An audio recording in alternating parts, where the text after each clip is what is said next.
మనకి ఒక్కొక్కసారి అర్థమవుతూ దొరకదు, కానీ అది ఎప్పుడు దొరకాలో మనకు అప్పుడే దొరుకుతుంది. ఏ వాక్యం వచ్చిందంట? యెహోవా వాక్కు అని కూడా అనలా, ఫుల్ఫిల్ చేశారు అనమాట. ఇక్కడ ఏమని అన్నారు? యెహోవా వాక్యము.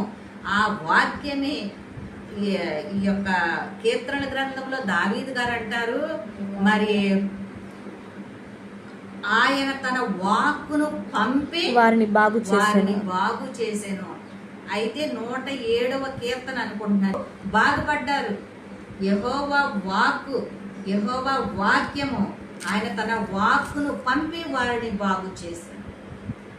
బైబిల్ గ్రంథంలో స్వరము అని ఉంటుంది, యెహోవా స్వరము, మరి యెహోవా వాక్కు, ప్రవక్తలతో యెహోవాకు అతని యొద్దకు వచ్చి, గ్రంథాలన్నిటిలో అట్లానే ఉంటుంది. కానీ ఇక్కడ యెహోవా వాక్యము అతని యొద్దకు వచ్చి అతడు నీకు వారసుడు కాడు, ఈ గర్భవాసములో పుట్టబోచున్న వాడు నీకు వారసుడగునని చెప్పాను. హల్లెలూయా, హల్లెలూయా.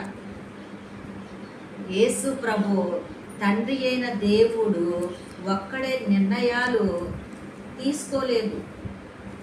ప్రతిదీ కూడా తండ్రి కుమారుడు ఇద్దరు కూడా ఏకీభవించి ఏ పని చేయాలన్నా కానీ ఇద్దరు కూడా నిర్ణయాలు తీసుకుని ఆ యొక్క పనిని సంపూర్ణం చేశారు. అయితే దేవుళ్ళు ఇద్దరా అంటారేమో, ఇద్దరు కాదు, ఒక్కడే.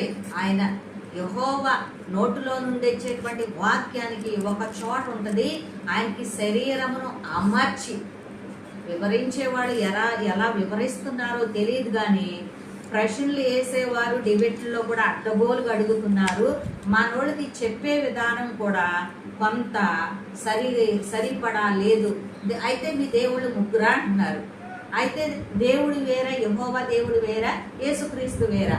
అయితే యేసుక్రీస్తు దేవుడు కాదా అంటున్నారు, యెహోవా దేవుడు కాదా అంటున్నారు, యేసుక్రీస్తు ఎప్పుడు నుండి ఉన్నారు అంటున్నారు.